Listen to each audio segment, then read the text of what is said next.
Agora, sobre Verratti recusando propostas do exterior para continuar no Cruz Maltino.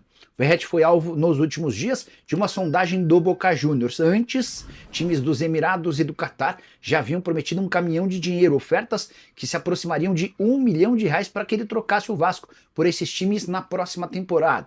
O contrato do Verratti se encerra em dezembro de 2025 e o Vasco já tem tratativas para uma extensão de contrato pelo menos até dezembro de 2026. A notícia para o torcedor cruzmaltino é boa: o Verratti não pensa em deixar o Vasco e já admitiu que não vai aceitar nenhuma dessas ofertas, com a intenção de prosseguir por aqui. Jogador que mais sentiu a eliminação para o Galo no último sábado, autor do gol que ainda manteve a esperança vascaína, não fosse aquele gol do Hulk no finalzinho e a decisão iria para os pênaltis. O Verratti saiu do campo inconsolável, chorando, alguém super identificado com um clube que resolve bastante lá na frente. Só para completar sobre o Vasco, mais uma informação: Ryan foi liberado pelo STJD depois de ser julgado no artigo 254A, que fala em praticar agressão física durante a partida. Dessa maneira ele vai estar à disposição para o confronto contra o Cuiabá. Fala sobre o técnico do Vasco, ele fica ou não? A pergunta é do Zé Augusto de Magalhães. Zé, não há nenhum movimento nesse momento para a demissão do Rafael Paiva, tá? Sei que há uma decepção, uma frustração do torcedor do Vasco, com a expectativa de chegada à final, mas se a gente voltar no tempo e eu dissesse para você, Zé, o Vasco não vai correr risco de rebaixamento e vai chegar à semifinal da Copa do Brasil, você assina essa caminhada para a temporada? Eu tenho certeza que você assinaria. É óbvio que depois que você chega à semifinal, você quer chegar à final, você quer sonhar com o título, né? Mas a avaliação em relação ao trabalho do Paiva deve ser feita ao fim do Campeonato Brasileiro. Vasco, que dos 9 jogos que ainda faz, disputa 6 no Rio de Janeiro, tá? Não, o Vasco fez tempos completamente distintos, tá, Fernando?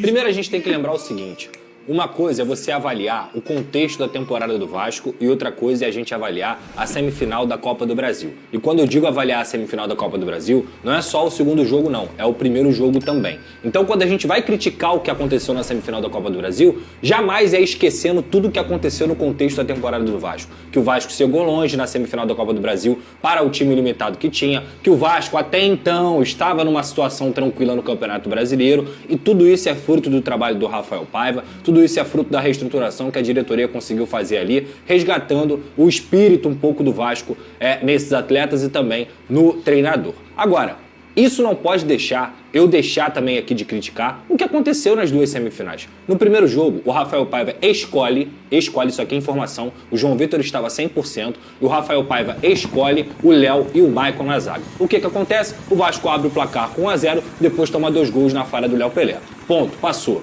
Ontem, sábado no caso, o Léo Pelé foi o escolhido. E o Léo Pelé passou longe de fazer um jogo ruim, tá? Ele jogou bem, inclusive marcando o Hulk naquele sistema defensivo. O ponto é, o Vasco no primeiro tempo faz um primeiro tempo exemplar, tendo senso de urgência, atencioso, brigando por cada bola, sabendo também da força da torcida e usando a força da torcida em São Januário, que fez uma festa espetacular, única. A atmosfera de São Januário não tem nenhuma igual no Brasil, não tem. E eles conseguiram utilizar esse primeiro tempo para que o Vasco pudesse chegar ao primeiro gol. Um gol de pênalti, com pouca construção, mas pelo menos chegou ao gol do Verratti, 7 gols, artilheiro da Copa do Brasil.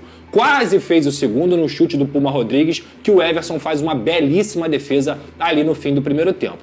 Quem estava em São Januário, Fernanda, achava o seguinte: cara, tá dando pra jogar, tá dando pra gente poder, quem sabe até fazer o segundo, porque o elenco estava favorável àquilo ali, o clima estava favorável, e no segundo tempo o Vasco poderia ter, quem sabe, ter forçado um pouquinho mais. E o que a gente viu não foi isso. Primeiro, é natural um time como o Atlético Mineiro, tendo 0-0 no placar, porque até aquele momento ali era um 0-0, 2-1 lá, 1-0 aqui.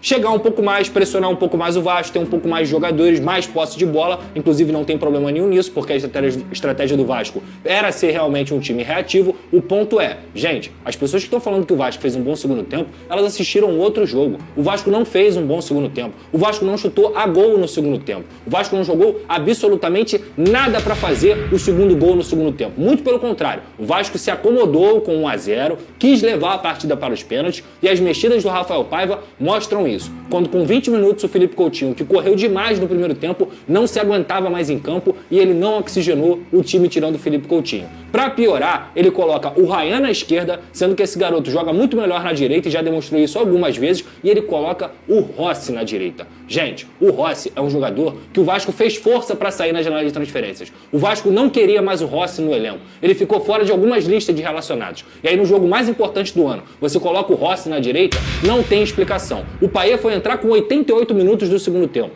Um jogador que, com todas as contestações que a gente pode dizer aqui, tecnicamente é acima da média e poderia ter, quem sabe, resolvido em alguma bola. E isso não aconteceu. Então, assim, esquecer o que o Paiva fez pelo Vasco nessa temporada? Jamais. Achar que o Paiva tem que ser demitido?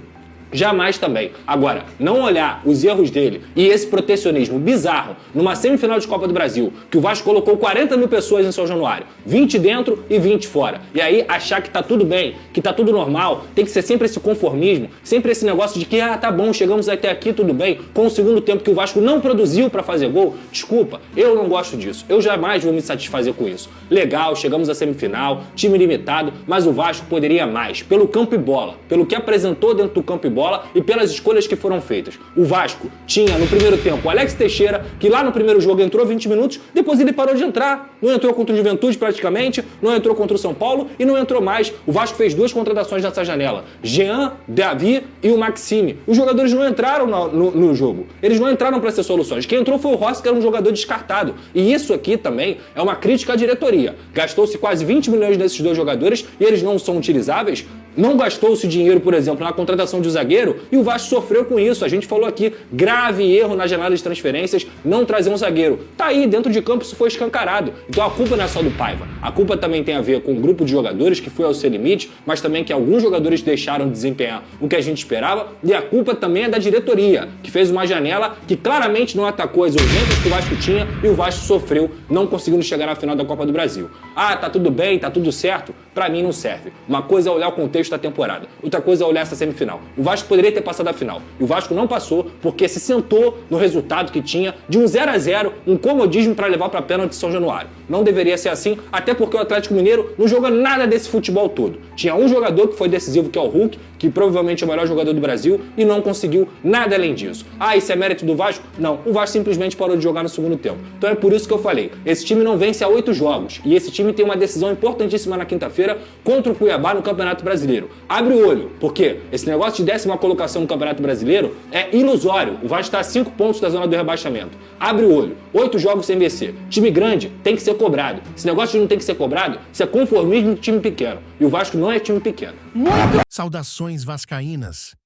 Você está no canal Sou Mais Vasco News, o lugar onde a paixão pelo gigante da colina nunca para de crescer. Se você respira Vasco, vive Vasco e quer ficar por dentro de tudo o que acontece no nosso clube, você está no lugar certo. Aqui, as notícias chegam em primeira mão, as análises são diretas e a emoção é sempre de arrepiar. Seja sobre contratações, bastidores, jogos ou aquele gol histórico que ainda nos dá arrepio, a gente conta tudo sem enrolação.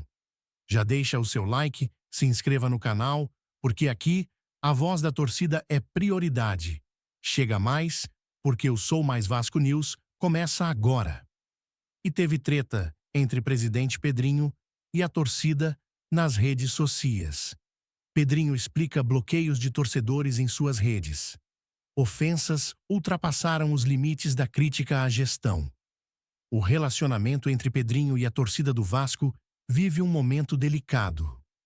Após a eliminação para o Atlético MG na semifinal da Copa do Brasil, no último sábado, o presidente foi alvo de duras críticas e respondeu bloqueando alguns torcedores em suas redes sociais, além de restringir os comentários em suas postagens.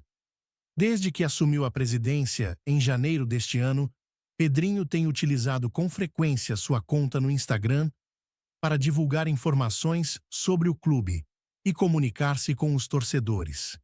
Com mais de 750 mil seguidores, o dirigente já havia bloqueado alguns críticos em outros momentos da sua gestão, mas a situação se agravou após a recente eliminação. No domingo, um dia após a derrota, Pedrinho compartilhou uma foto da recepção calorosa da torcida ao ônibus do time nas proximidades de São Januário. Na publicação, ele exaltou o apoio dos vascaínos e afirmou que a equipe lutou por cada torcedor.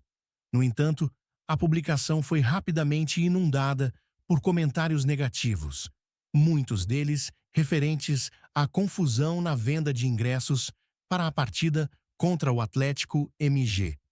Sócios torcedores da categoria 5 estrelas relataram dificuldades na compra dos ingressos e o GIA informou que cerca de 2.000 ingressos a menos, aproximadamente 15% do total, foram disponibilizados em comparação a jogos anteriores.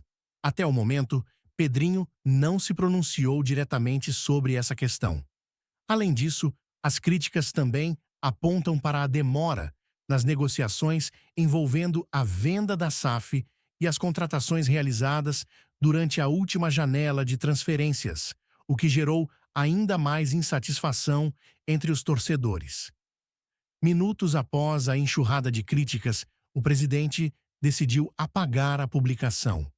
Em resposta através de sua assessoria, Pedrinho destacou ao GE que sua conta no Instagram é pessoal e ele tem a liberdade de administrar suas redes como achar adequado. Além disso, garantiu que nenhum torcedor foi ou será bloqueado nas redes sociais oficiais do Vasco. Ele finalizou dizendo que recebeu ofensas graves, que fugiram totalmente das críticas relacionadas à sua gestão.